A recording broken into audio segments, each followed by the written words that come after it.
Shalom familia, gracias por acompañarnos. Vamos a comenzar un nuevo estudio. Recuerden que estamos siguiendo una serie de estudios con respecto a la metodología de estudio que hemos aprendido para poder aprender y conocer las escrituras en su contexto. Y hemos estado desarrollando algunos temas que son bien interesantes, como por ejemplo, ya hemos cubierto lo que es justicia y bondad, que es lo primero que conocemos de Dios. Después, cuando nosotros empezamos a conocer de Dios, nos damos cuenta de que el Eterno quiere tener una relación de convenio con su pueblo, con aquellos que se acercan a Él. Y empezamos a conocer las condiciones de ese convenio y pudimos marcar la importancia de entender lo que es un convenio, porque eso a mí me refleja o básicamente me revela cuáles son mis obligaciones, mis deberes y mis derechos a la hora de yo tener una relación de convenio con el Eterno. Obviamente que es todo un proceso que vamos aprendiendo, poco a poquito, paso a paso, vamos aprendiendo con respecto a cómo relacionarnos con Dios. Es más, si nosotros leemos las Escrituras, el Pentateuco tiene esa estructura, en donde el Eterno siempre está buscando de encontrarnos, está buscando de que su pueblo se acerque a Él, pero somos nosotros quienes ponemos por ahí la piedrita de tropiezo y nos alejamos o ponemos el palito en la rueda y nos demoramos en acercarnos al Eterno, pero siempre Dios quiere que nos acerquemos a Él y que podamos conocerlo. Y ese es el proceso. Por ejemplo, miren el libro de Éxodo al libro de Levítico. Empezamos la primera mitad del libro de Éxodo hablando de la liberación de Israel. En la mitad, justamente, un poquito más, Israel se rebela contra Dios, se aleja de la presencia de Dios y el Eterno otra vez más, a través del intermediario que es Moisés, quiere restaurar la relación. Levantan un santuario para Dios y ahora dice el Eterno, ahora yo quiero que ustedes se acerquen a mí y nos da las formas de cómo acercarnos. Entonces, ahí podemos ver un poquito cómo funciona la metodología también para podernos entender qué es lo que el Eterno quiere para nosotros, qué es lo que Él demanda de nosotros. Obviamente, es algo que tenemos que entender y que es un proceso, pero tenemos que estar dispuestos a entrar en ese proceso, a querer caminar en ese proceso. En paso a que doy, paso que tengo que estar firme. Entonces, vamos a continuar. Ya vemos cómo la metodología de estudio nos enseña ahora a salir de la esfera de la muerte, lo que habíamos visto una esferita roja, que era la esfera de la muerte, que podríamos decir el caos, la vergüenza, la rebelión. Nosotros estábamos ahí, conocimos la justicia y la bondad de Dios y al conocer su justicia y su bondad empezamos a entender que Dios quiere una relación de convenio con nosotros. Y cuando entramos en esta relación de Dios, vamos a ver que el Eterno ahora va a empezar un proceso que se llama revertir nuestra vergüenza. Vamos a hablar hoy sobre honor y vergüenza. Un tema que es bastante interesante, familia, porque está relacionado con nosotros. Dado que, obviamente, si nosotros siempre decimos, cuando nos acercamos al Eterno es porque hemos salido de un Egipto, hemos salido de una situación caótica en nuestras vidas, que el Eterno lo usó para que nosotros nos acerquemos a Él, para que nosotros podamos conocer su justicia y su bondad, entender que Él quiere una relación de convenio con nosotros a través de una situación. Obviamente, dependiendo de cada uno de nosotros, es la situación. Puede ser una situación económica, puede ser una situación familiar, puede ser una situación médica, de salud, puede ser una situación X razón puede ser. Todo el mundo, todos tenemos una historia que contar, todos tenemos un Egipto de cual el Eterno nos ha sacado. Entonces, cuando empezamos nuestro éxodo de retornar de Egipto, de salir de nuestro Egipto y retornar a la presencia de Dios, a lo que Dios, Él, por diseño perfecto, Él quiere habitar entre nosotros y que nosotros habitemos con Él. Entonces, como les decía, empezamos a, a a disfrutar lo que es la justicia y la bondad de Dios, a conocer quién es Él y qué Él quiere de nosotros, que es una relación de convenio. Y cuando empezamos a todo esto, Él ahora empieza a revertir nuestra vergüenza, nuestro Egipto en honor. Y es Él y no es nosotros. Y esto es bien interesante porque ¿qué méritos hicimos nosotros para que el Eterno se le haya placido abrir nuestros ojos y hacernos entender en una situación caótica en nuestras vidas de que necesitamos acercarnos a Él, de que Él nos recibe. La verdad que humanamente no tenemos méritos, solo han sido por los méritos de nuestro Mesías Yeshua, que es el intermediario. Y sí hemos tenido que tomar la decisión de decir, ok, me acerco a Dios o me quedo donde estoy y me quedo tranquilito y sigo en mi caos tranquilo. Pero esa es la libre elección que Dios nos da, de poder escoger si vivir o morir, si obedecer o desobedecer. Es una decisión nuestra, familia. Entonces vamos a empezar a hablar sobre honor y vergüenza, ya que ahora es parte de este proceso que el Eterno, como un alfarero, nos está formando. Empezó a mostrarnos su amor, su justicia, quién es Él. Y ahora empezamos a ver que cuando empezamos a acercarnos a Él, a caminar en pos de Él, empezamos a ver que nuestras vidas empieza a tornarse de la vergüenza al honor. Pero es un tema que muchos no se cubre o que podemos decir que en el contexto occidental muy poco se habla. Quizás hablar de honor y vergüenzas para nosotros no es muy común o es un tema que, por ejemplo, no le damos importancia. Es más, hasta secularmente el honor y la vergüenza en nuestro mundo, podemos decir moderno y occidental, no tiene importancia. Por ejemplo, aquí una persona que tenga honor lo consideramos una persona que tiene mucho dinero, una persona que es de renombre, una persona que puede ser el corrupto más corrupto, pero tiene honor. Esa es la perspectiva del mundo occidental con respecto al honor. Y la vergüenza es aquel que es pobre, aquel que no tiene nada, aquel que es desamparado o que perdió todo, que era rico y perdió todo, pero siempre lo estamos midiendo por lo material. Y acá está la gran diferencia con el mundo bíblico, familia. Y eso es lo que vamos a marcar un precedente. ¿Por qué? Porque muchas veces nosotros hablamos de que por gracia somos salvos. Una frase que es muy común esa, por gracia, por la gracia de Dios. Y wow, familia, cuando nosotros empezamos a conocer el contexto y el vocabulario de honor y vergüenza, la gracia es parte de este tema, del honor y la vergüenza. Pero no lo vamos a cubrir hoy, lo vamos a cubrir a eso en la próxima clase de honor y vergüenza, porque hoy necesito que establezcamos unos precedentes, unas bases bíblicas y más que nada contextuales de lo que es el honor y la vergüenza. De entenderlo, ¿por qué? Porque como les decía, para nosotros honor y vergüenza no es muy común. Es más, quizás cuando nosotros hablamos con nuestros abuelos, con nuestros padres o con nuestros bisabuelos, si tenemos la bendición, ellos sí manejaban lo que era el honor y la vergüenza. Siempre vamos a escuchar frases que nuestros abuelitos decían que la palabra vale más que cualquier otra cosa, que mi palabra tiene valor y nos cuentan sus historias en cuando ellos daban la palabra.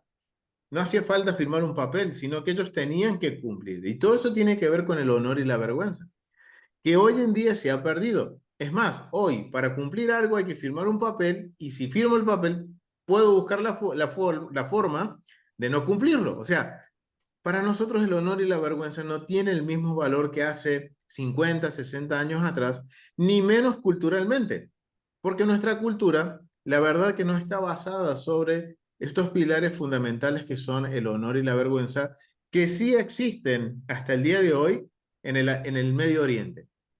Y vamos a empezar a analizar esto en el contexto para comprender qué es el honor y la vergüenza, cómo este tema lo podemos ver dentro de la Biblia. Y principalmente este tema cobra mucha importancia en los escritos del primer siglo. ¿Por qué? Porque el mundo greco-romano, la base de la sociedad estaba relacionada con el honor y con la vergüenza. Entonces, vamos a comenzar, vamos a empezar a definir qué es honor y vergüenza. Vamos a empezar a definir los términos. Y algo bien interesante, y como les decía, en la cultura del mundo del primer siglo, recuerden que la Biblia es para nosotros, pero no fue dirigida a nosotros.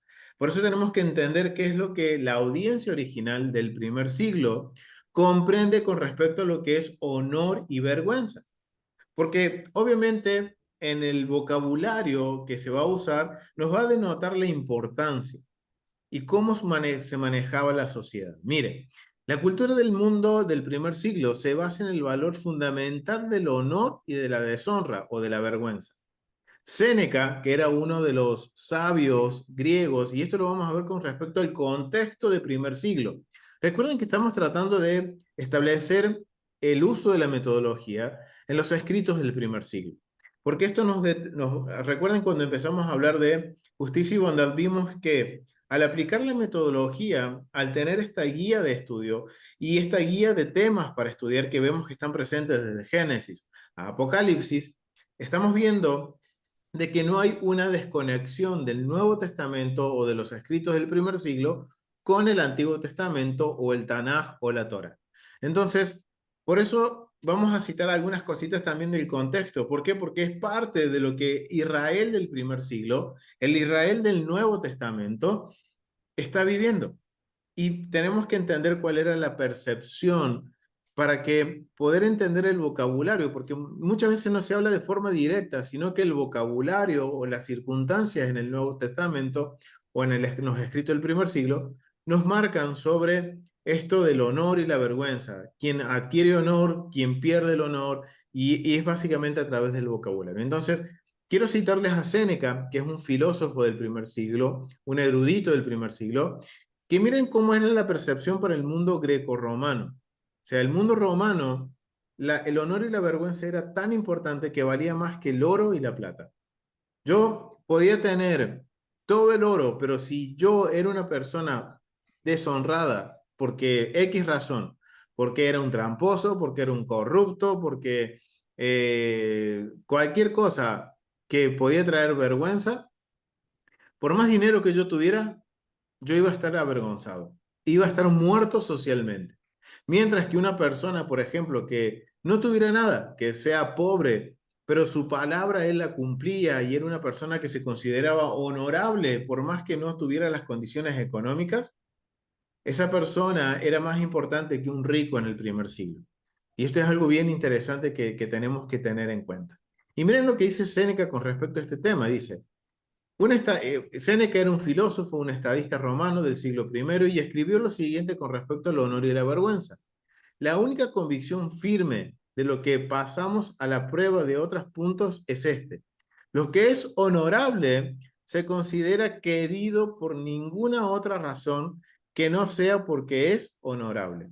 Séneca afirma que el honor es deseable en sí mismo y que la deshonra es indeseable en sí misma. Ahora, familia, yo les pregunto, ¿qué entienden ustedes con lo que está diciendo Séneca con respecto al honor y la vergüenza? ¿Qué creen ustedes que está diciendo Séneca con respecto a esto? ¿Qué creen, familia? A ver, ¿cuál es su opinión?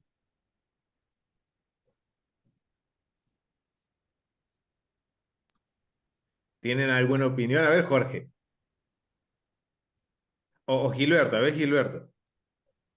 Sí, bueno, realmente, o sea, lo que dice Seneca acá es que el honor, la misma palabra lo dice, pues es deseable, es algo así como dice la palabra, que pensemos en todo lo que es bueno, en todo lo que es, es bendito, pues en todo lo que es sano.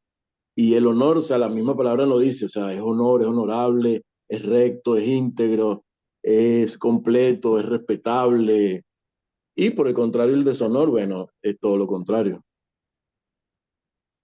Exactamente, exactamente. Básicamente, en simples palabras, lo que está diciendo Séneca es que todo el mundo persigue el honor. Todo el mundo quiere tener honor. Mientras que nadie quiere ser avergonzado, nadie quiere estar en vergüenza. Y esto nos marca a través de la filosofía de Séneca, nos está mostrando cuál era el contexto cultural del primer siglo. Por lo cual lo tenemos que tener muy presente a la hora de leer las escrituras, principalmente cuando leemos los evangelios, las cartas de Pablo. Entonces, es algo que tenemos que tener muy en cuenta esto, de que todo el mundo perseguía el honor. De una forma u otra querían ser honorables. Por eso dice Séneca que lo honorable se considera por sí mismo honorable. porque es honor. O sea, todo el mundo quiere tener honor. Mientras que la vergüenza o la deshonra es desechada. Nadie quiere estar en esa situación. Y esto nos muestra a través de Séneca la importancia y que la base de la sociedad romana principalmente estaba basada en el honor y la vergüenza. Esto obviamente no quiere decir que cuando estudiemos Medio Oriente no lo vamos a ver. Sí, era importante también el Medio Oriente, pero es mucho más notorio y es mucho más fácil de comprender en el primer siglo, en el Imperio Romano. Porque básicamente el Imperio Romano, su base de la sociedad estaba basada en estos términos. Miren lo que dice Isócrates, que era un orador ateniense, que era el mayor de los de Aristóteles. Aristóteles era otro sabio, otro filósofo, y Sócrates era un alumno de él, y él era un gran orador. Y dice, informa a su joven alumno que si bien el honor con el placer era un gran bien, miren cómo se lo consideraba en el primer siglo. El honor y el placer eran un gran bien. El placer sin honor era el peor mal.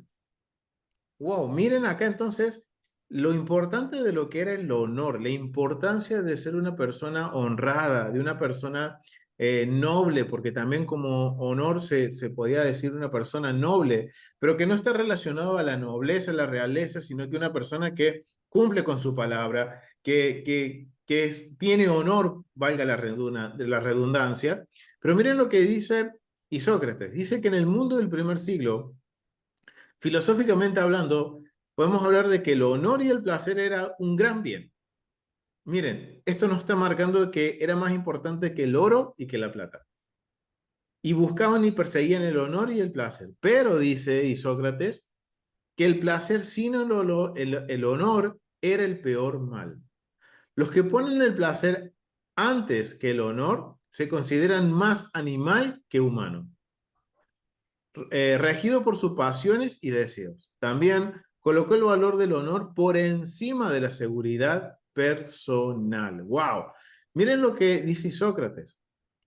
En el mundo grecorromano, el honor y el placer eran bienes muy preciados. Pero si yo no tengo honor, por más que tenga placer, si solamente tengo placer y sin honor, dice que voy a ser peor que los animales, regido por pasiones y deseos que llevan a la vergüenza. Y eso es bien interesante porque en el mundo grecorromano tiene mucho que ver esto con lo moral e inmoral. Entonces, wow, miren, entonces ya Isócrates nos está dando un tono de lo que es el honor y la vergüenza con respecto a lo que es la moralidad. Y también dice que Isócrates coloca el honor por encima de la seguridad personal. O sea, miren, era más valioso tener honor que resguardar mi propia vida. Si yo tenía que morir para guardar el honor de mi familia, el honor de mi nombre, el honor del nombre de la familia, si yo tengo que morir, muero. Hoy familia, si hoy analizamos esto a nuestra forma de ver, hoy el mundo moderno sería capaz de poner su seguridad personal por encima del honor. O sea, perdón, poner el honor por encima de nuestra seguridad personal. Esto es algo que tenemos que meditar, familia, como creyentes en Yeshua, nuestro Mesías. Recuerden que el honor que tenemos no proviene de los seres humanos, sino que proviene de Dios. Y wow, esto me hace pensar mucho en que si el día de mañana nosotros estaríamos dispuestos en poner por encima ese honor que Dios nos ha dado, de resguardar el honor. Recuerden que nosotros somos representantes del Dios de Abraham, Isaac y Jacob, el Dios de Israel, y somos representantes del Mesías. ¿Estaríamos dispuestos a guardar el honor del Eterno por encima de la seguridad personal? Una pregunta. Jorge, habías levantado la manito. Sí, ya lo dijiste vos, por eso bajé la manito. El honor es la virtud que tiene una persona para hacer lo correcto ante sí mismo y ante el prójimo. Ujú. Eh, entonces, ahí hay un reconocimiento tanto en la esfera terrenal como en la esfera celestial, ¿no es cierto? Pero eso es el honor, poner sobre sí mismo, sobre nuestra seguridad, hacer lo correcto. Pero ya lo dijiste vos recién con tus palabras, así que gracias, gracias. Ok, gracias, Jorge. Wow, miren, mucho por aprender, mucho por conocer, familia. Y vamos a seguir aprendiendo un poquito más del honor. Vamos a seguir viendo, porque miren, esto es la perspectiva de lo que es de acuerdo al mundo grecorromano, lo cual la Biblia no está ajena a todo esto. ¿Por qué? Porque recuerden que los escritos del primer siglo se escribieron dentro de este contexto en el cual el honor era tan preciado. Y ahora entendemos por qué muchas veces Pablo tiene que lidiar entre lo que es honorable para Roma y lo que es honorable para Dios. Pablo, principalmente en la carta de los Corintios y en la carta de los Gálatas, es donde él está lidiando con una comunidad mixta en donde tiene que lidiar justamente con esto, con lo que es honorable para el mundo y lo que es honorable para Dios. En donde, y esto lo vamos a desarrollar un poquito más adelante, lo que es honorable en el mundo para Dios es vergonzoso, es deshonra, mientras que lo que es honorable para Dios es deshonroso, vergonzoso para el mundo. Ahora, la pregunta es, ¿estaremos dispuestos nosotros a defender el honor del Eterno por sobre encima de nuestra seguridad personal? ¿Por sobre encima de nuestra comodidad? ¿Por sobre encima de lo que yo creo, pienso y digo y hago? Es una gran pregunta, familia, que tenemos que meditar. Vamos a continuar. Miren, Quintiliano, otro erudito del primer siglo. Porque esta es una evidencia, familia, de cuál era la percepción de la audiencia de Pablo, de la audiencia de Yeshua en primer siglo, de la audiencia de los evangelios, de quiénes son esas personas que están escuchando y están viendo todo lo que está sucediendo alrededor de Yeshua. Ahora te estamos entendiendo qué hay en su mente con respecto a lo que es el honor y la vergüenza. Miren lo que dice Quintiliano, un maestro de retórica de finales del siglo del primer siglo de la era común. La retórica es una especie de debate, podríamos decir, en donde el propósito era marcar un precedente y dejar en vergüenza a mi contrincante y marcar un camino de acción en la audiencia que me está escuchando. Y Quintiliano era un experto en esto. Era como estas especies de retóricas, así como duelos, podríamos decirlo básicamente, con palabras, en donde se buscaba de explicar un punto y obviamente quien ganaba era el quien dejaba en vergüenza al oponente. Entonces, acá vemos a Quintiliano, que era un maestro de la retórica del primer siglo, y miren lo que sostiene con respecto a lo que es honorable. Dice, sostiene que lo honorable como el factor fundamental para convencer, miren, un maestro de retórica dice que lo honorable es un factor fundamental para convencer a las personas que adopten o eviten un curso de acción. Desde Aristóteles hasta Quintiliano, los oradores exitosos fueron los que pudieron demostrar que el curso de acción que defendieron condujo al mayor honor. Wow, familia, miren lo tan importante que era el honor en el primer siglo, que yo puedo estar equivocado, familia. Yo puedo tener un punto de vista sobre, como dice aquí, como un curso de acción en la vida de las personas. Yo puedo estar equivocado en mi forma de interpretarlo, pero si la audiencia considera que yo soy honorable, más honorable que mi oponente, que mi contrincante en esta retórica, las personas se van a inclinar hacia mí, hacia lo que yo digo y van a hacer lo que yo digo.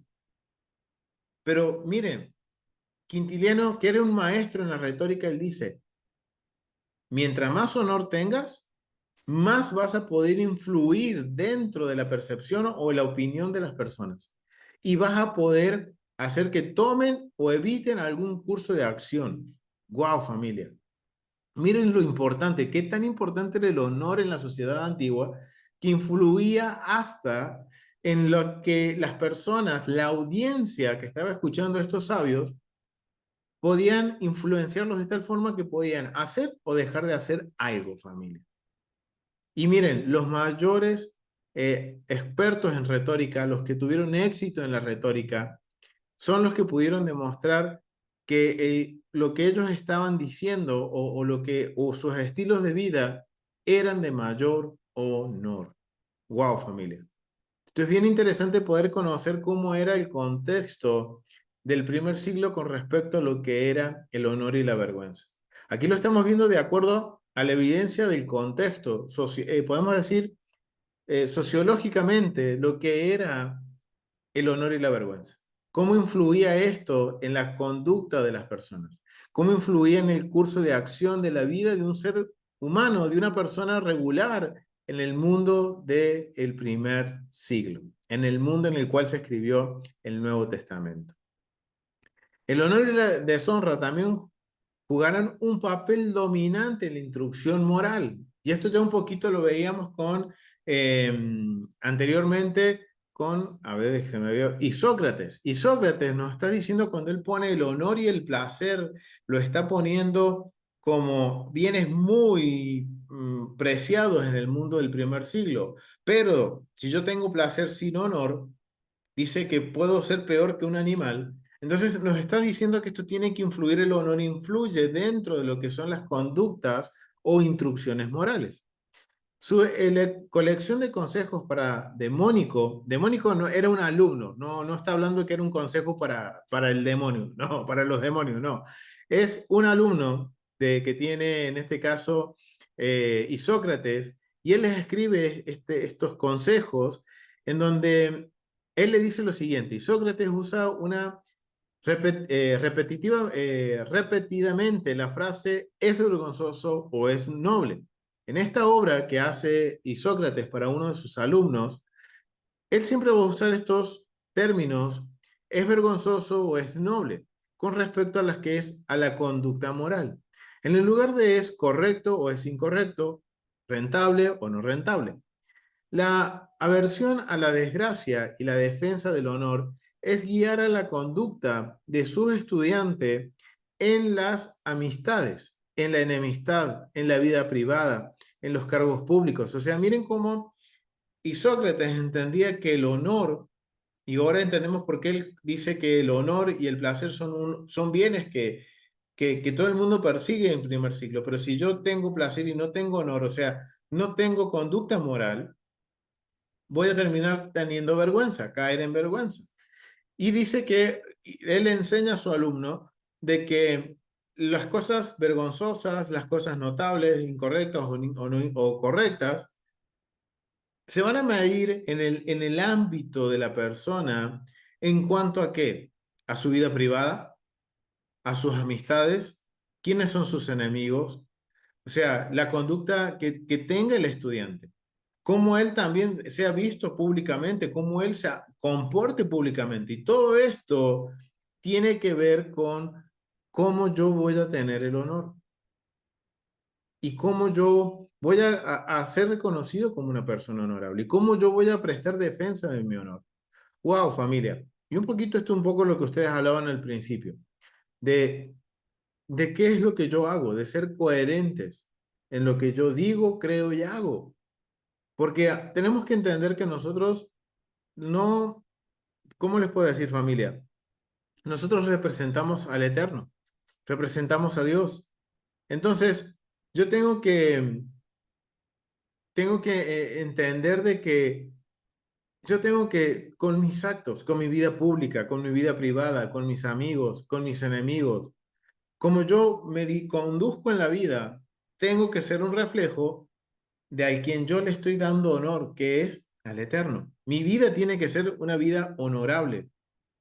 ¿Por qué? Porque me van a estar viendo a mí, sabiendo las personas que yo soy creyente en el Dios de Israel y creo en el Mesías, tienen que ver al Mesías en mí. Tienen que ver que yo me conduzco como el Mesías. Pero si ven una cosa totalmente distinta a lo que yo digo o creo, entonces estamos en un problema y entramos en vergüenza. Uno puede observar un fenómeno similar en el libro de Proverbios o en otra literatura de sabiduría judía como la sabiduría de Ben Sirá. Entonces vemos que la perspectiva de lo que es el honor y la vergüenza en la conducta moral, no solo es algo que está visto dentro del mundo greco-romano, sino que también lo podemos ver dentro del mundo de los escritos o la sabiduría judía o los libros de sabiduría del Antiguo Testamento del Tanaj. Y vamos a leer Proverbios capítulo 21-21. Familia Gómez, ¿pueden leerlo? Sí, dice, el que sigue la justicia y la misericordia hallará la vida, la justicia y la honra. Ok, ¿puedes leerlo de vuelta? El que sigue la justicia y la misericordia hallará la vida, la justicia y la honra. Miren lo que enseñan los libros de sabiduría. Y quien escribe Proverbios se cree que fue Salomón. Y en estos proverbios, miren lo que dice. Obviamente, si analizamos Salomón, él era muy honrado, cayó en vergüenza y terminó sus días como tratando de recuperar su honor. Y en esto, él escribe estas sabidurías que son usadas para la enseñanza en este caso, en la vida judía. Wow, que es algo que también nosotros tenemos que aprender, familia, que tenemos que estar dispuestos a aprender. Y miren lo interesante que dice. El que sigue la justicia y la misericordia hallará la vida, la justicia y la honra. Ahora, ¿qué habíamos entendido nosotros por qué es justicia? ¿Qué es la justicia? Justicia y la misericordia, la justicia y la rectitud. ¿Qué era, familia? ¿Se recuerdan? Lo hemos visto eso.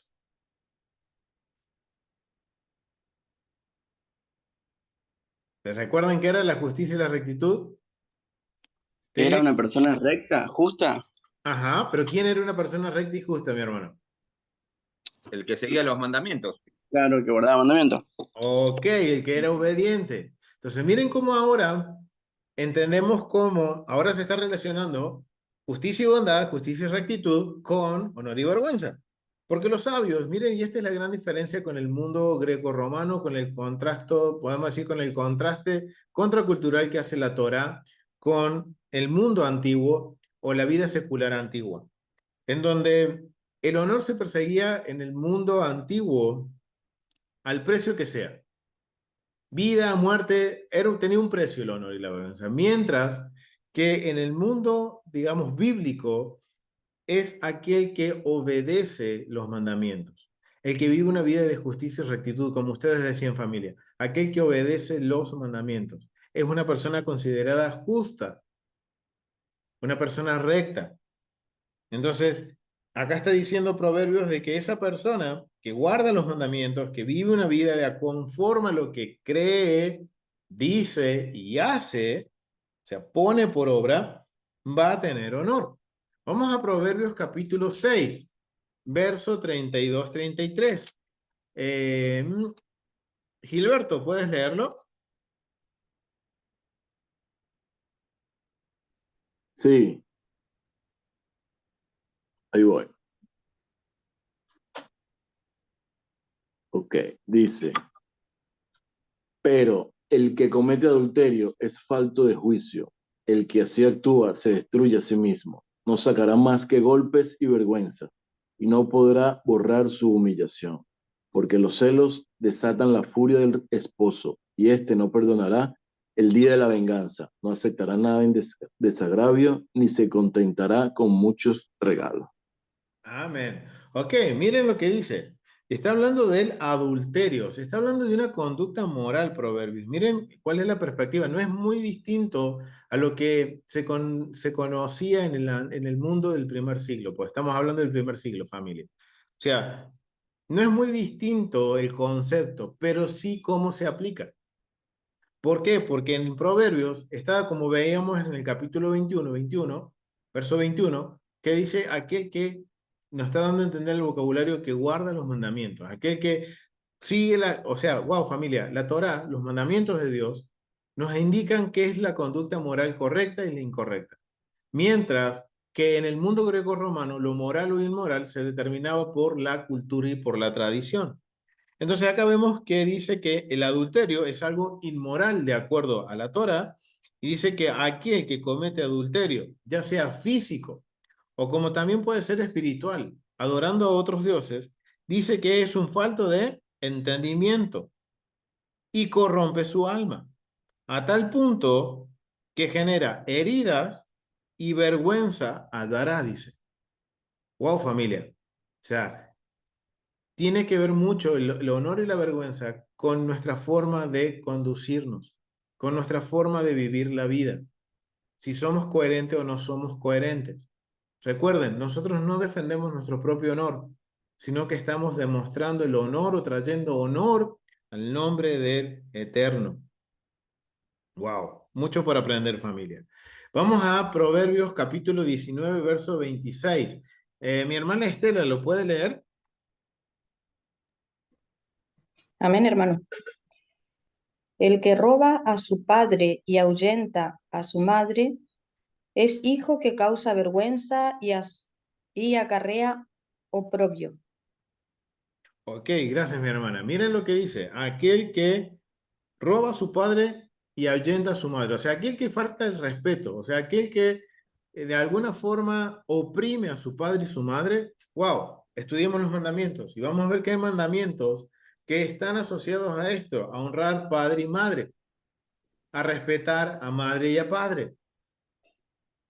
Están estos dos mandamientos. Ahora entendemos que eso es parte de la conducta moral. Y estas cosas son mandamientos que cuando los vemos son instrucciones directas que no hay negociación para el Eterno.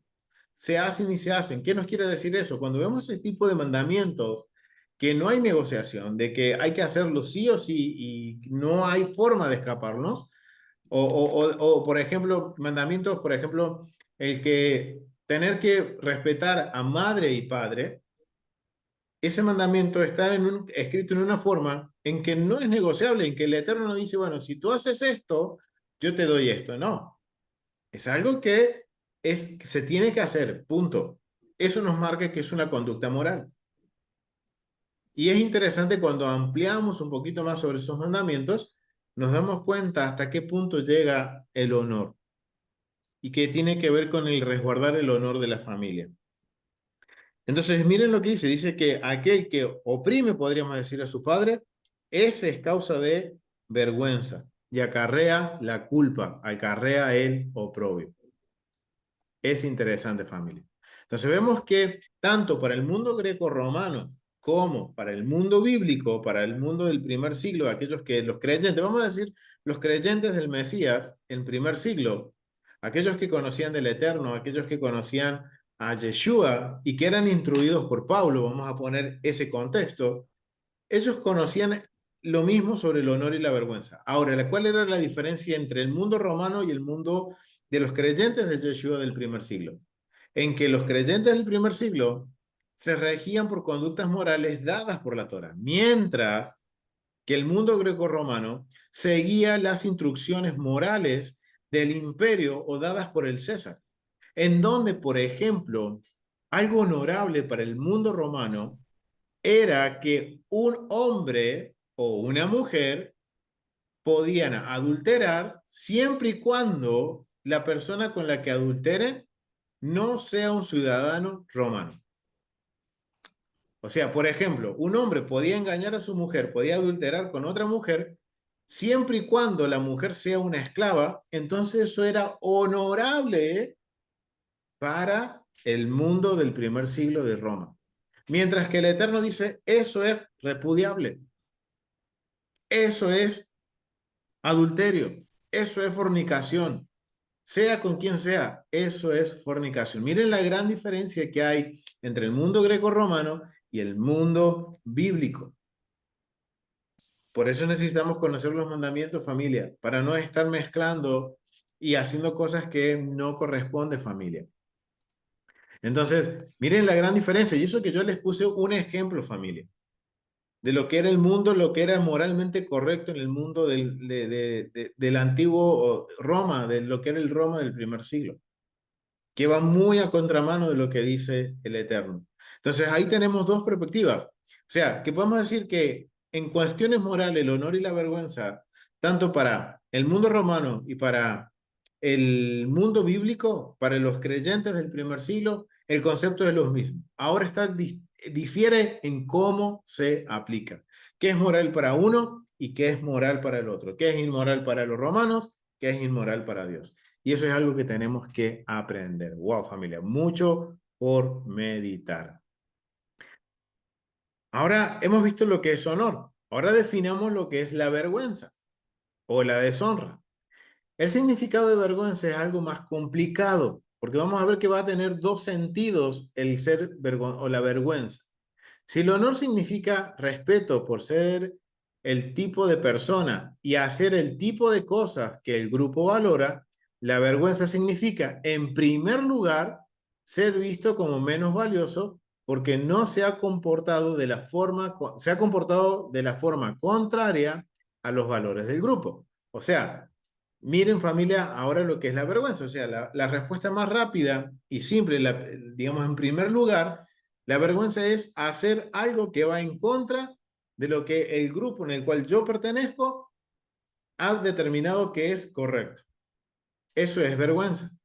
Pero también la vergüenza no es solamente de carácter negativo, sino también que puede ser de carácter positivo. Hay un segundo sentido de la vergüenza. Sin embargo, la vergüenza puede significar un rasgo de carácter positivo, a saber, una sensibilidad a la opinión del grupo, tal que uno evita la acción que traen a las desgracias. Por vergüenza de este tipo, una mujer rechaza una invitación adúltera, un soldado se niega a huir de la batalla. Ok, para explicar mejor esto, mejor ejemplo. Por ejemplo, hay un grupo, vamos a tomar el ejemplo de la mujer adúltera, que evita adulterar. Supongamos que esta mujer o este hombre, vamos a poner hombre o mujer para no meterme en problemas, hombre y mujer, que está en un grupo en donde el adulterar es algo que está bien visto, que trae honor.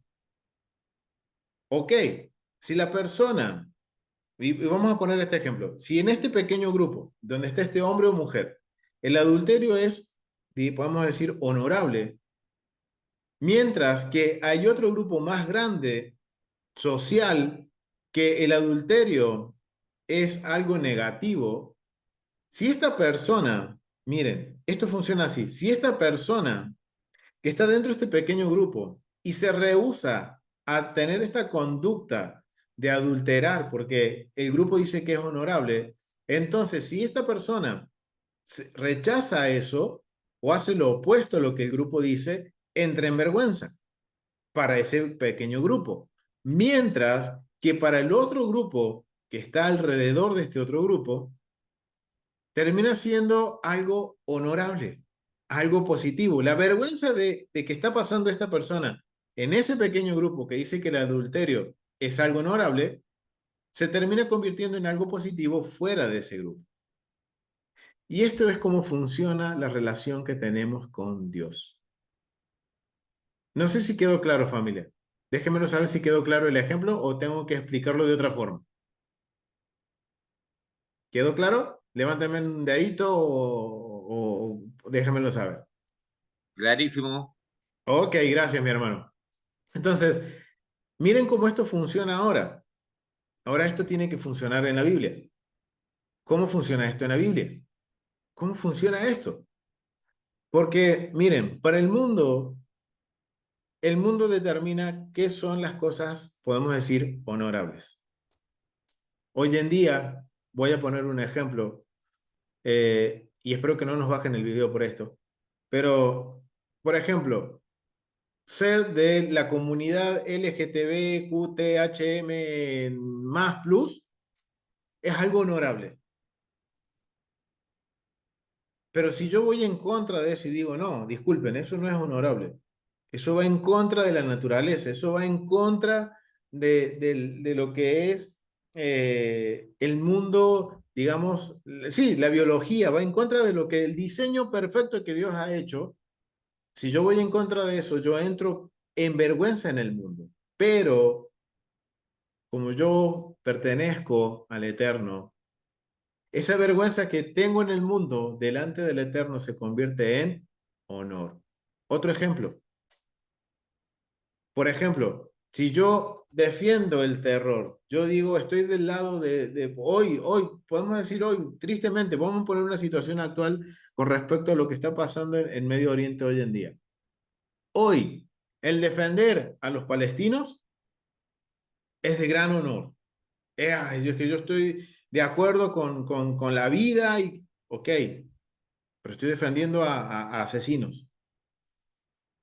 Estoy del lado del terrorismo. Eso está de moda, eso es honorable. Pero si yo me opongo, ¿qué pasa? Entro en vergüenza. Que no, que eres un genocida, que esto, que el otro. Ok. Pero, ¿qué es más importante para nosotros como creyentes en el Dios de Abraham, Isaac y Jacob? ¿El honor que nos da el mundo o el honor que nos da el Padre? Ahora vemos cómo funciona esto de que la vergüenza tiene dos, podemos decir, sentidos. En el sentido más inmediato, quizás sí es vergonzoso, porque en el mundo, al ir nosotros en contra del mundo, y nos van a hacer sentir la vergüenza. Pero sabemos que esa vergüenza dentro del mundo, delante del Eterno, es un gran honor para Él. Y estamos haciendo nuestro rol, nuestro propósito y nuestra función. Algo a meditar, familia. Algo a tener en cuenta en cómo estamos viviendo. ¿Qué es lo que están viendo las personas de mí? Están viendo que creo en Dios y le hablo a todo el mundo de Dios, pero en mi diario vivir me estoy pareciendo más al mundo que a lo que dice el Eterno que tengo que hacer. Si es así, familia, necesitamos corregir. Necesitamos urgente tomar el volante, subirnos de nuevo a la ruta que es la Torá y dejar de andar por la banquina. ¿Por qué? Porque eso es peligroso, familia. Yo no puedo decir creo en Dios y que por otro lado yo esté haciendo cosas del mundo. Es algo bastante interesante porque muchas veces no tomamos decisiones de seguir a Dios como Él dice que lo tengamos que seguir por el que dirán, porque me van a despreciar, porque me van a tratar mal, porque, wow, familia, para nosotros tenemos que decir, ok, prefiero que me traten mal antes de traer vergüenza o estar en vergüenza delante de Dios. Estela dice, Mesa, Proverbio 2:4. ¿Lo puedes leer, mi hermana? A ver, Estela, es Proverbio 2:4. ¿Qué dice mi hermana? Proverbios 21, no le puse. Proverbios Ah, 21, 2 al 4. a ver, ¿qué dice ¿Sí? mi hermana? Eh, Todo camino del hombre es recto en su propia opinión, pero Adonai pesa los corazones. Hacer justicia y juicio es a Adonai más agradable que sacrificio. Altivez de ojos y orgullo de corazón y pensamiento de impíos son pecado. Amén. Muchísimas gracias, mi hermana. Wow, miren, tenemos que tener presente eso, familia. Y por eso les decía al principio, vamos a defender lo que es honorable delante del Eterno por encima de nuestra seguridad personal. Miren lo que dice Proverbio, y gracias, hermana, por estos versos que no los había considerado. Miren lo que dice, que para el Eterno, dice, todo camino del hombre es recto en su propia opinión. O sea, para cada ser humano, el camino que tome, ese es el mejor camino. Porque es mi propia opinión y lo que yo digo y como yo creo, eso es lo correcto. Ok, pero alguna vez nos hemos preguntado qué es lo que opina el Eterno de eso. Pero dice, pero Adonai pesa los corazones. Y dice el Eterno, el hacer la justicia y el juicio, o sea, hacer justicia y rectitud, obediencia, eso es más agradable que un sacrificio, dice el Eterno. Wow, y esto ahora nos ayuda a entender por qué David decía, sacrificios no quieres, sino que quiere obediencia, o sea, la motivación de por qué hago las cosas. Wow, eso es bien interesante, familia. Entonces, es algo que tenemos que meditar, algo que necesitamos aprender, familia, y dedicarle tiempo. Por eso necesitamos estudiar, familia. Vamos a continuar. Entonces, estamos viendo que la vergüenza puede tener estos dos sentidos. Ahora lo entendemos de un caso práctico. Ahora esto vemos cómo se aplica a nuestra relación con Dios. Sí, ahora, entendiendo esto, entonces yo ahora tengo que empezar a ver la importancia de dedicarle tiempo al estudio de los mandamientos, de conocer cuál es el carácter de Dios, qué es lo que Dios quiere para mí, qué es lo que qué es lo que Él demanda de nosotros. Y Él simplemente dice en Deuteronomio capítulo 4, yo demando de ustedes que pongan por obras mis mandamientos. Simplemente eso, no nos pide más nada de eso. Y vamos a ver que hay distintos tipos de honor y vergüenza.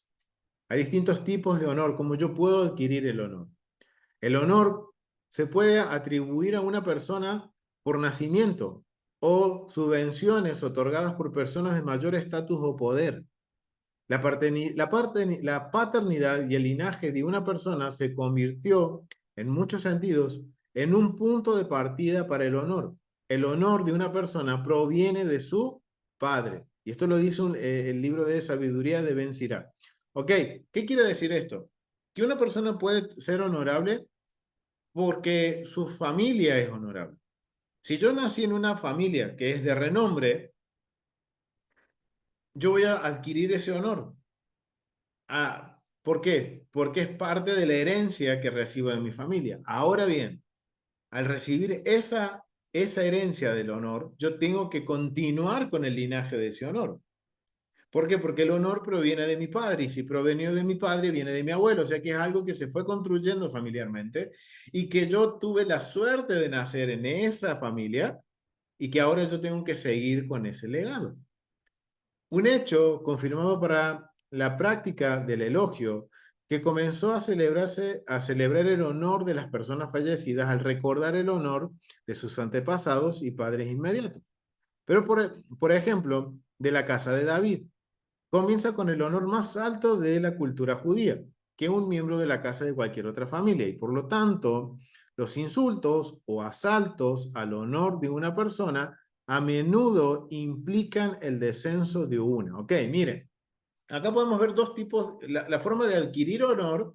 Un tipo de adquirir honor es por medio de la familia, por ser parte de una familia honorable, pero también vemos que a la vez que hay una forma de adquirir honor, también está la misma forma para perder el honor, o sea, entrar en vergüenza. Y vemos que obviamente el ser de una familia es algo que es bien importante. Entonces, vemos que, por ejemplo, en los reyes, cuando vemos que hay un rey que hace lo correcto, se dice hijo de David. ¿Por qué? Porque se está nombrando al rey por excelencia que hizo las cosas justas y correctas delante de Dios. Mientras que cuando vemos a un rey en el libro de los reyes o en Crónicas que hace lo malo delante de Dios, dice, hizo lo malo peor o igual que su padre. Pero cuando es alguien que hace el bien, directamente se remonta y se le da el honor a David, porque se considera que esa persona que es del linaje de David, por ejemplo, en los reyes de Judá, él está haciendo lo correcto, sigue el honor de David. Y obviamente que decir de la casa de David tiene un honor mucho más amplio, mucho más alto que decir yo soy hijo de X. ¿Por qué? Porque no es tan conocido. Y obviamente ahora vemos que una forma de perder el honor es cuando se hacen las retóricas, estos duelos. Y estas técnicas de avergonzar son muy comunes en la retórica, en donde uno se presenta con los honores de la familia, pero el contrincante me avergüenza como insulto, degradándome a otra familia o degradando el honor de mi familia. Y esto implica la descendencia de uno de los dos en lo que es en la disputa del honor y la vergüenza. El honor también se puede atribuir a través de la adopción de una familia más honorable, como Octavio. Más tarde el emperador Augusto había sido adoptado por Julio César como hijo. La calificación de honor de Octavio aumenta considerablemente con esa concesión. Okay. O sea que podemos ver que el honor puede ser un honor que proviene de la familia, también puede ser un honor que proviene de lo que es, podemos decir, por adopción o un honor adquirido. Y esto quiere decir adquirido, ¿por qué? Porque yo soy adoptado a una familia que tiene honor. Entonces, como yo soy adoptado de esa familia, yo ahora tengo los mismos derechos a la herencia.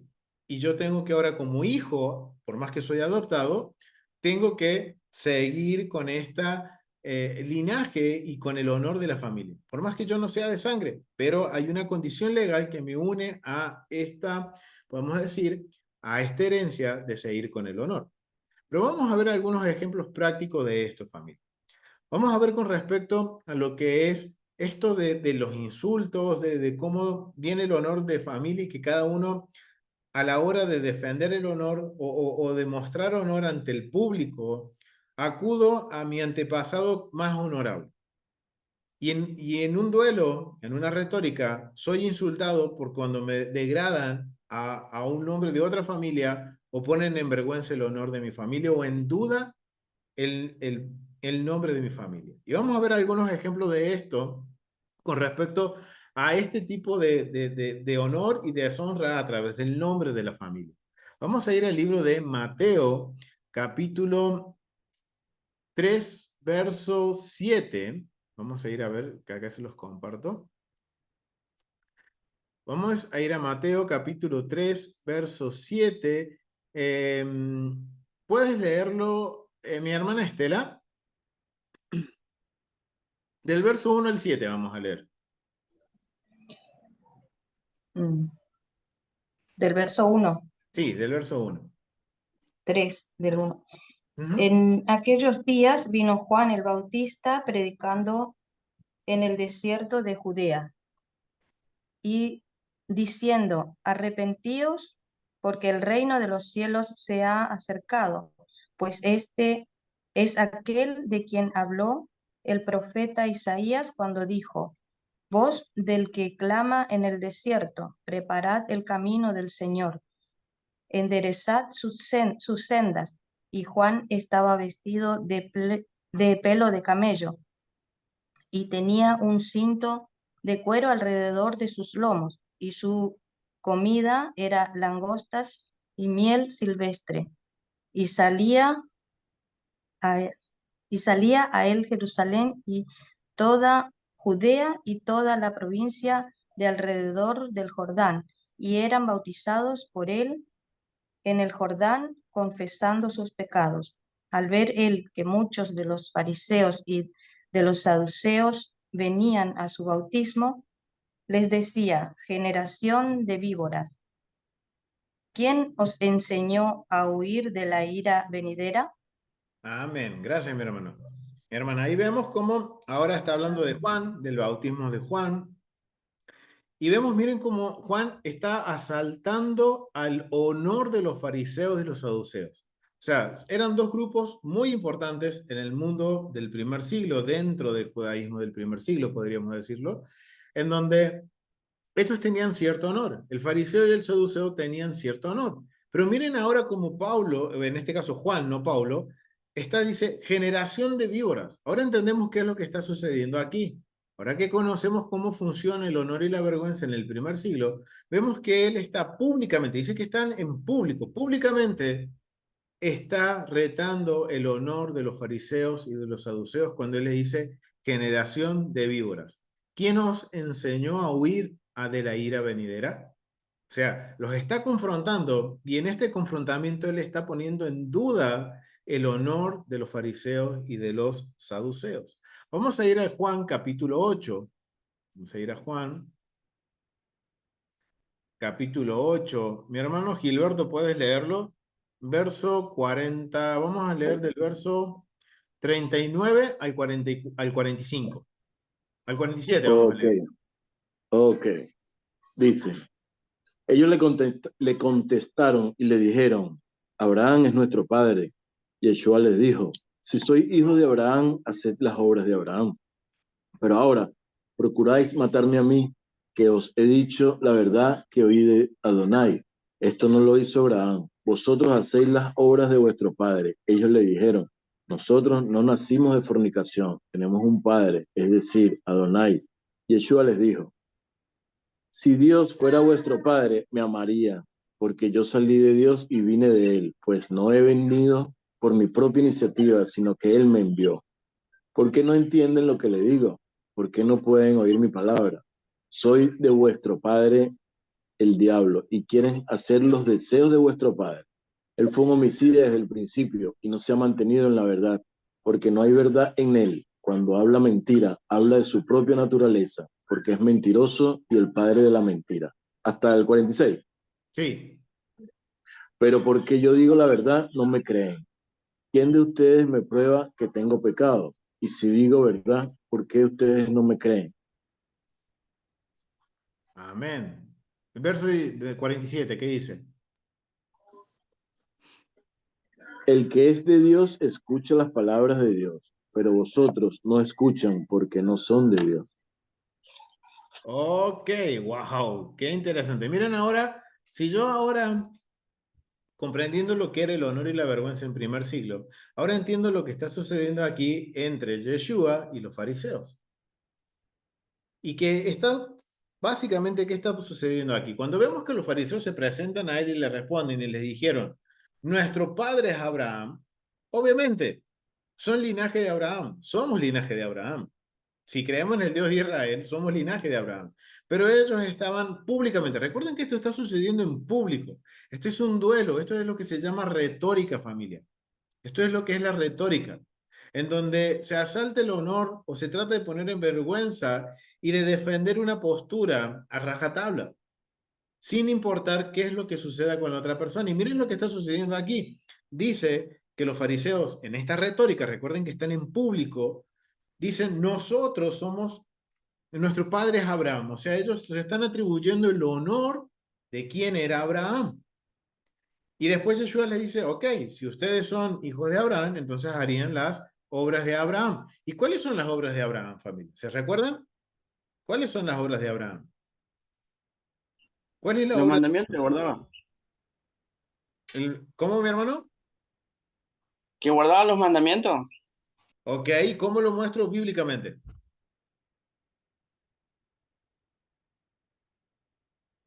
¿Cómo sabemos que Abraham guardaba los mandamientos? Espera, ya le busco. Bien, familia. Bueno, esto es así, familia, para que tengamos las herramientas. Génesis capítulo 25, versos 5, 6. ¿Qué dice? ¿No era porque era un hombre justo? Ah, ¿y qué es hombre justo? Guardar mandamientos. Entonces, ¿cómo lo demostramos por la Biblia? Que él era un hombre justo que guardaba los mandamientos. Génesis 25, dijo. ¿Sí? ¿25 cuánto?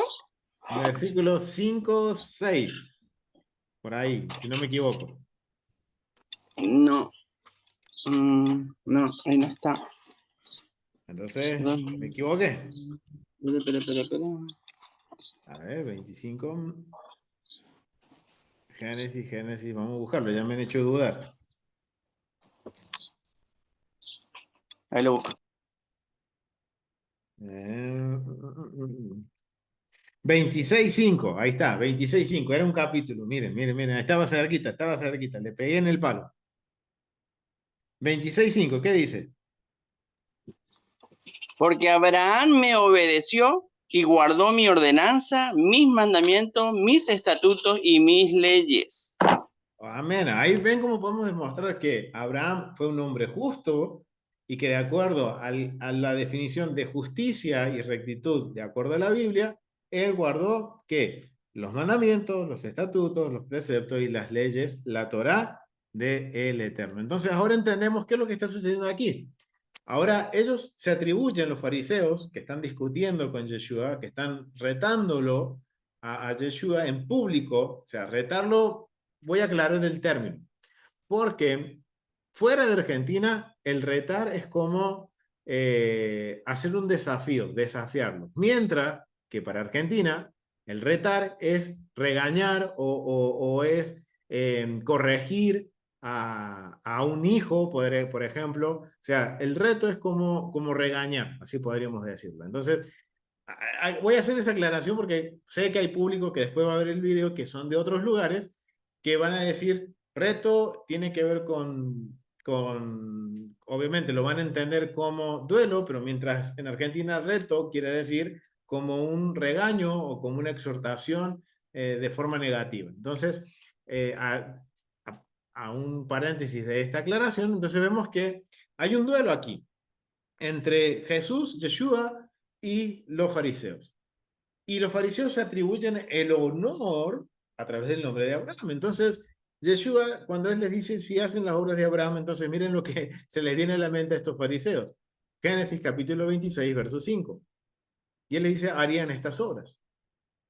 Dice, entonces, dice en el verso 41, dice que harían las obras. Y entonces ellos replicaron a lo que dijo Yeshua y dice, nosotros, ahora ellos están tratando de poner en vergüenza a Yeshua diciendo, nosotros no somos nacidos de fornicación, un padre tenemos, que es Dios. O sea, ven que ahora ellos entendieron, ahora entendemos nosotros qué fue lo que Yeshua, cómo los confrontó, y los confrontó de una forma que podríamos decirlo sin faltarles el respeto públicamente, pero les hizo sentir el rigor de entrar en este duelo.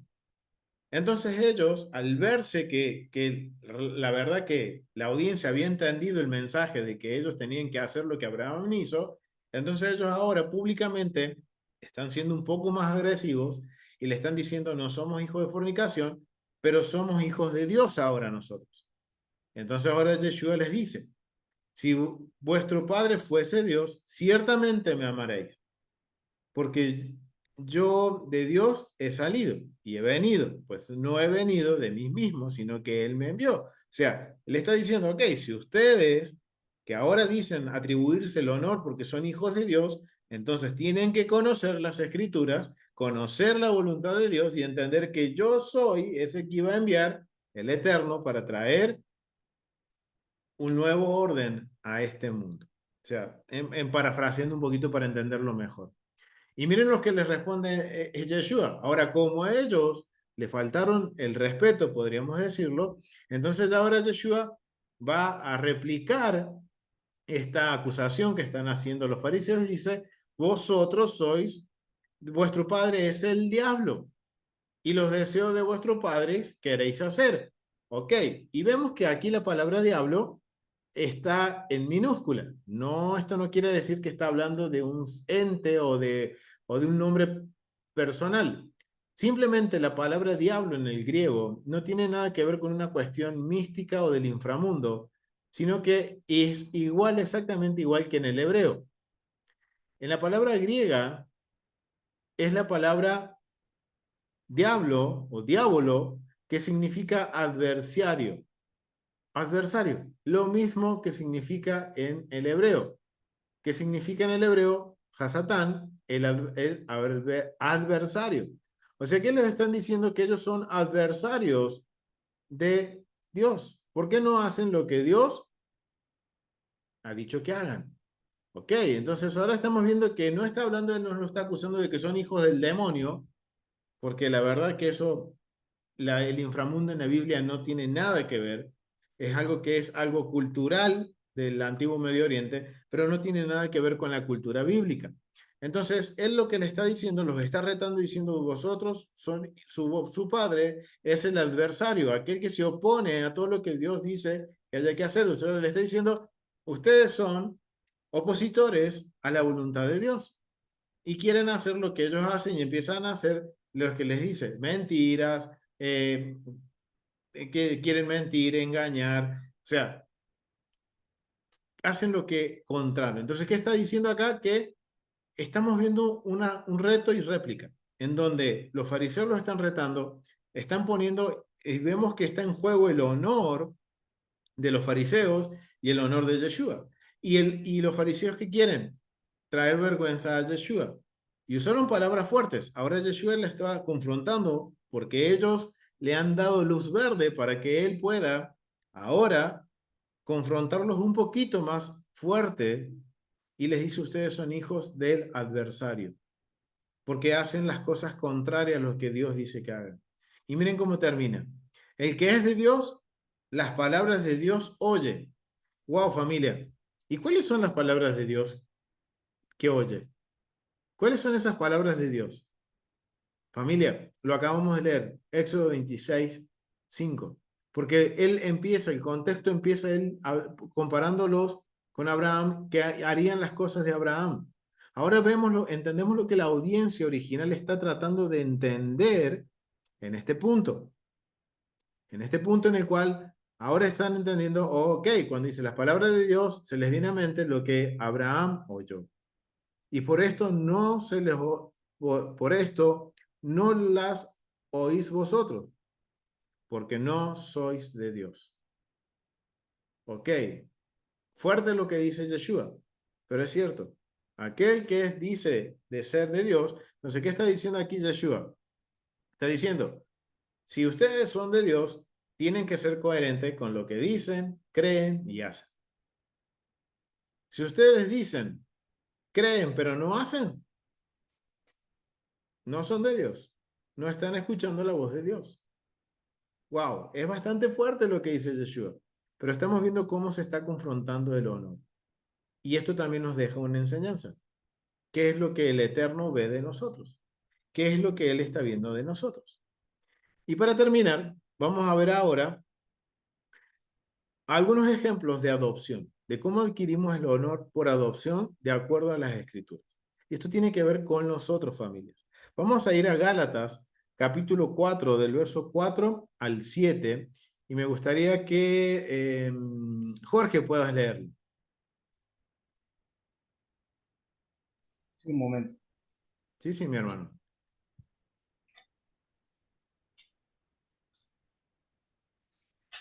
Gálatas, capítulo 4, del 4 al 7. Sí, acá lo tengo. Pero cuando vino el cumplimiento del tiempo, Dios envió a su Hijo, nacido de mujer y nacido bajo la ley, para que redimiese a los que estaban bajo la ley, a fin de que recibiésemos la adopción de hijos. Y por cuanto sois hijos, Dios envió a vuestros corazones el espíritu de su Hijo, el cual clama, Abba Padre. Así que ya no eres esclavo, sino hijo, y si hijo, también heredero de Dios por medio de Cristo. Amén. Gracias, mi hermano. Wow, miren ahora cómo esto aplica a nosotros. Ahora miren, ahora tenemos que entender esto, familia. Porque miren lo que dice, ahora nosotros somos adoptados. Ahora somos hijos de Dios. Nosotros, cuando estábamos en vergüenza, estábamos totalmente apartados de Dios. Pero ahora a través del Mesías, nosotros somos adoptados como hijos. Y a pesar de eso, no solo somos hijos, sino que ahora también nosotros somos herederos con el Mesías. O sea que ahora entendemos por qué el Eterno en nuestra vergüenza nos hace conocer su justicia, su bondad, nos hace conocer que Él quiere una relación de pacto y cuando nosotros decidimos entrar en esa relación, ahora vemos que Él ahora nos abraza como hijos, que ahora por ser ahora nos adopta como hijos, nos hace parte de la herencia, pero esto a nosotros no nos da la libertad de hacer lo que nosotros queremos, porque si somos herederos, somos considerados hijos, necesitamos obedecer lo que el Padre dice. Y cuando dice bajo la ley, está hablando de la ley de la muerte.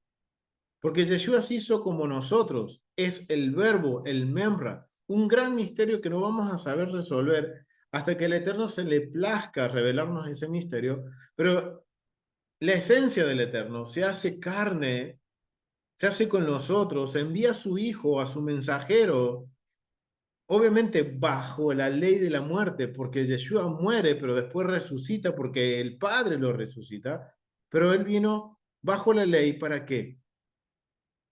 Para que también Él pueda, para que redimiese, para que nos redimiese, para que nos librara a nosotros que estábamos bajo la muerte.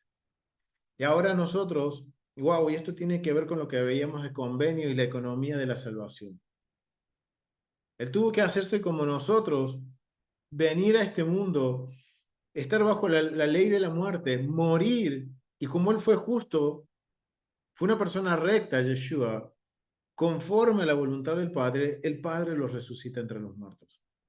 Ahora por eso, ahora nosotros somos redimidos de la ley, del bajo de la ley, o sea, de la ley de la muerte está hablando, y ahora nosotros tenemos un honor de ser hijos de Dios, ser adoptados, ser herederos, por lo cual tenemos que actuar como los hijos de Dios. Tenemos que tener una vida conforme a lo que Dios dice que hay que hacer. Entonces, si yo ahora no hago lo que Dios dice que hay que hacer, yo estoy trayendo vergüenza a ese padre que me adoptó, que me hizo, por gracia, por favor. Y esto lo vamos a ver la clase que viene, que es la gracia. Pero Él, por su inmensa misericordia, en nuestra vergüenza nos acoge, nos trae, nos da herencia cuando nosotros no lo merecíamos por medio del Mesías. Vamos a Filipenses capítulo 3, verso 20. Franco, ¿puedes leerlo? Sí, More, ahí leo. Dice, porque nuestra ciudadanía está en los cielos, de donde también ansiosamente esperamos a un Salvador, el Señor Yeshua, el cual transformará el cuerpo de nuestro estado de humillación en conformidad al cuerpo de su gloria por el ejercicio del poder que tiene aún para sujetar todas las cosas a sí mismo. Amén, ok. Miren qué interesante, familia. Eso es parte de la herencia. Ahora dice, miren lo que dice. Dice, más nuestra ciudadanía está en los cielos, de donde también esperamos la salvación, el cual transformará el cuerpo de humillación nuestra, o sea, este cuerpo que está sujeto bajo la ley de la muerte, bajo la vergüenza, va a llegar un punto y tenemos la esperanza de cuando, y esto conectémoslo con la última clase que vimos de la economía de la salvación y lo que es convenio. Ahora, Él nos va a dar un nuevo cuerpo. Esto nos quiere decir un vocabulario de que vamos a ser honorables en todo nuestro ser. Y miren lo que dice anterior, no me había dado cuenta de esto. Dice, verso 17, hermanos, sed imitadores de mí, dice Pablo, y mirad los que así se conducen según el ejemplo que tenéis en nosotros. Porque por ahí andan muchos de los cuales os dije muchas veces, y aún ahora les digo, lo digo llorando, que son enemigos de la cruz del Mesías, el fin de los cuales será perdición, cuyo Dios es el vientre y cuya gloria es su vergüenza, que solo piensan en lo terrenal. Wow, familia. Miren el contexto de todo eso. Dice, ok, y un poco lo que hablábamos, quizás para el mundo nosotros vamos a estar en vergüenza porque el mundo que sigue, el vientre, la vanidad, muchas veces va en contra del Mesías, y es más, dentro de los creyentes, muchos se están inclinando tristemente a la vanidad, a la opulencia, al tener, al llenar el vientre. Pero no, y si nosotros no somos como ellos o pensamos como ellos, estamos en vergüenza. Pero para nosotros es más importante el honor que Dios nos da y no un grupo de personas. Y es justamente lo que está diciendo aquí Pablo a los de Filipenses. Wow, familia, mucho por aprender. Vamos a Primera de Pedro. Vamos a Primera de Pedro. Primera de Pedro, capítulo 2, verso 9.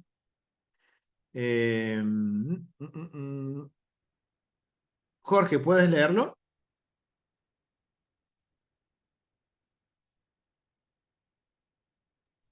Sí, un momento. Ya traigo Sí, sí, mi hermano. 2:9. 9 y 10.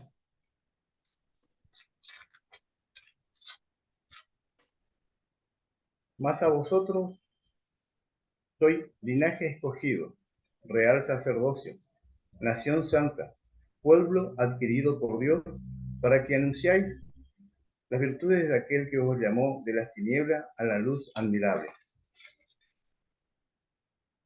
Vosotros que en otro tiempo no erais pueblo, pero que ahora sois pueblo de Dios, que en otro tiempo no habíais alcanzado misericordia, pero ahora habéis alcanzado misericordia. Amén. Gracias, mi hermano. Wow, familia. Seguimos con el mismo tema, la adopción. Ahora nosotros, ahora esto tenemos que valorar ahora lo que el Eterno ha hecho a través del Mesías. Él nos sacó de la vergüenza. Miren lo que dice aquí. Nosotros no teníamos pueblo, no éramos parte del pueblo de Dios, no teníamos herencia, no teníamos promesas. Pero a través del Mesías, a través de la misericordia de Dios, ahora nosotros podemos ser adoptados, ser parte de la familia, ser parte del pacto. Porque la única forma de ser parte del pacto es que yo sea considerado hijo. Y miren, wow, el vocabulario que está usando Pedro en esta carta. Y él está citando mucho el Antiguo Testamento, familia, el Tanaj, la Torá. Porque dice, mas vosotros sois linaje escogido, real sacerdocio, nación santa. Y acá les está citando, miren, les está citando Éxodo capítulo 19, del verso 5 al 6. Ahora pues, si dieres oído a mi voz, wow, familia, recordemos, la voz de Dios. Génesis capítulo 25, 26, 5. Ahora pues, si dieres oído a mi voz y guardas mi pacto, vosotros seréis mi especial tesoro sobre todos los pueblos, porque mía es toda la tierra y vosotros me seréis un reino de sacerdotes y gente santa. Estas son las palabras que dirás a los hijos de Israel. Wow, acá está hablando en un vocabulario de cosmovisión, o sea, un vocabulario en cómo el mundo verá a Israel, al pueblo de Israel, como una nación de sacerdotes y de reyes. No quiere decir que todos son sacerdotes, no quiere decir que todos son reyes, sino que ante el mundo hay una gran diferencia entre Israel y el mundo, en que Israel es el único pueblo que conoce a su Dios y que su Dios ha hecho un pacto con ese pueblo. Y eso se consideraba ser parte de la realeza en el mundo del antiguo Medio Oriente en el contexto del libro de Éxodo. O sea que miren lo que le está citando Pedro. Le está diciendo, ahora nosotros estábamos en vergüenza, no teníamos pueblo, no teníamos heredad, pero ahora si nosotros escuchamos la voz de Dios, miren lo que está viniendo a la mente de lo que es la audiencia original y ponemos por obra los mandamientos que Dios nos ha ordenado, entonces ahora nosotros tendremos honor. Ser reconocido como realeza o sacerdocio es un vocabulario de honor. Dice, pueblo adquirido por Dios. Les está citando, miren, Deuteronomio capítulo 4, verso 20. Para vosotros, pero a vosotros Adonai os tomó y os ha sacado del horno de hierro de Egipto, para que seáis el pueblo de su heredad, como en ese día. Deuteronomio 7, 6. Porque tú eres pueblo santo para Adonai tu Dios. Adonai tu Dios te ha escogido para hacerle un pueblo especial, más que todos los pueblos que están sobre la tierra. 14:2. Porque eres pueblo santo de Adonai, tu Dios, y Adonai te ha escogido para que seas su pueblo único de entre todos los pueblos que estén sobre la tierra. Wow, miren el honor que le da Dios a Israel. Ahora nosotros somos injertados a ese pueblo. ¿Y qué le pide el Eterno? Que guarden sus mandamientos. Y Adonai ha declarado hoy que tú eres pueblo suyo, de su exclusiva posesión, como te lo ha prometido, para que guardes todos sus mandamientos. Wow, miren, si soy pueblo de Dios, yo tengo que guardar todos sus mandamientos. Y eso es lo que le está citando Pedro, cuando le está hablando a su audiencia en esta carta, y está diciendo pueblo adquirido por Dios. Miren todo lo que se le viene a la mente a las personas a la audiencia original. Tito dice, Tito 2:14, quien se dio a sí mismo por nosotros para redimirnos de toda iniquidad y purificar por sí un pueblo propio. Wow, pueblo propio. No es un pueblo propio de Yeshua, sino que él está hablando de Israel, celoso de buenas obras. ¿Y cuáles son las buenas obras? Santiago nos dice, mi fe conocerás por mis obras. Está hablando de la Torah. Y miren cuando le dice, habéis alcanzado misericordia, y está hablando de Oseas, está citando a Oseas, capítulo 2, verso 23. Wow, familia, miren lo importante que es el honor y la vergüenza, lo importante de poder entender lo que significaba en el contexto honor y vergüenza, pero principalmente para los escritos del primer siglo, porque vemos que está muy presente, familia. Y ahora vemos cómo esto aplica a nuestras vidas. Y ahora tenemos que auditar nuestras vidas y realmente preguntarnos, trayendo honor al nombre del Eterno? ¿Estoy siendo parte de este pueblo? ¿Estoy dando un ejemplo en que las personas puedan decir, wow, esta persona es distinta? Y que el Eterno puede traer honor, como le dijo Israel, si ustedes guardan mis mandamientos, a pesar de que el mundo del antiguo Medio Oriente sea un caos, pero si ustedes guardan mis mandamientos, todo el mundo los verá como una nación de reyes y sacerdotes, o sea, una nación con honor. Porque nosotros, dice, miren lo que les decía Pablo, ustedes son imitadores de mí. ¿Y qué hacía Pablo? Guardaba la Torá, imitaba a Yeshua, y porque somos imitadores de Yeshua, o sea, como imitamos a Yeshua, imitamos al Padre. Entonces eso va a traer honor porque nosotros estamos guardando el honor del Padre. Ahora imagínense si nosotros ahora, digo yo, creo en Dios, pero hago otra cosa en mi vida. Mi testimonio personal es otro. Lo que yo hago a diario es otro. La verdad que yo no estoy trayendo honor al nombre del Eterno. Wow, hay mucho por aprender, familia. Mi hermano Franco, ¿quieres compartir Efesios 2 del verso 11 al 12?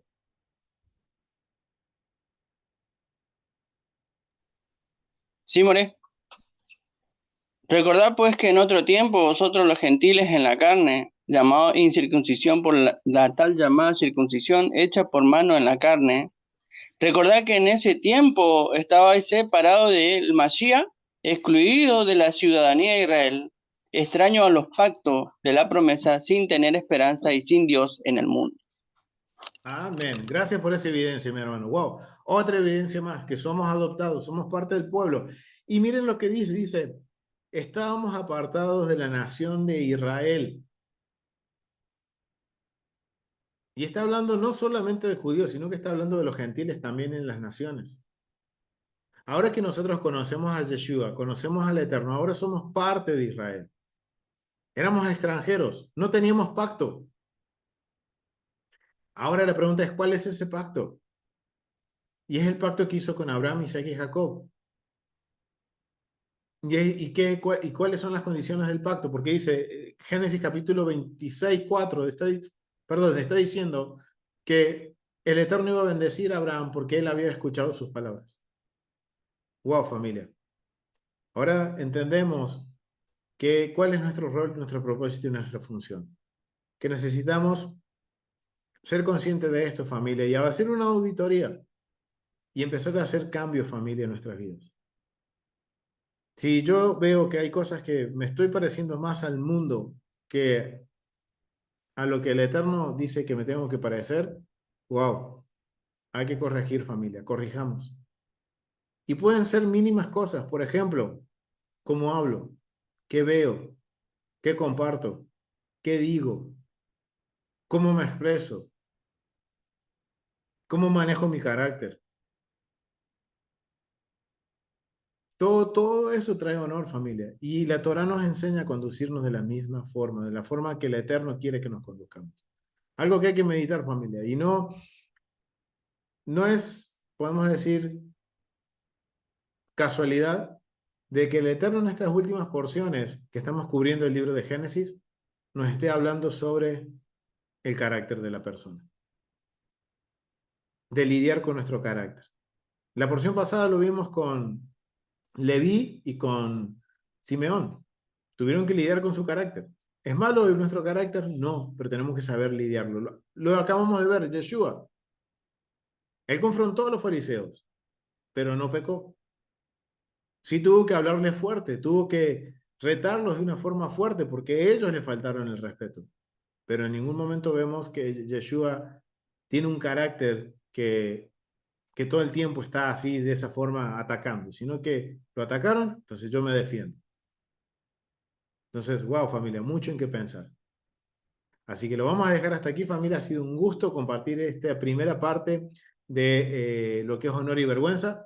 La próxima clase vamos a profundizar un poquito más en el término de lo que es la gracia, entender qué es la gracia. Ahora que yo entiendo qué es el honor y la vergüenza, el término gracia está relacionado con lo que es el honor y la vergüenza y también con algo que se llama patrocinio y clientela, que está muy presente en los escritos del primer siglo y que es algo que tenía que lidiar Pablo, y esto nos va a ayudar a entender la carta de Corintios y la carta de Gálatas. Así que lo vamos a dejar hasta aquí.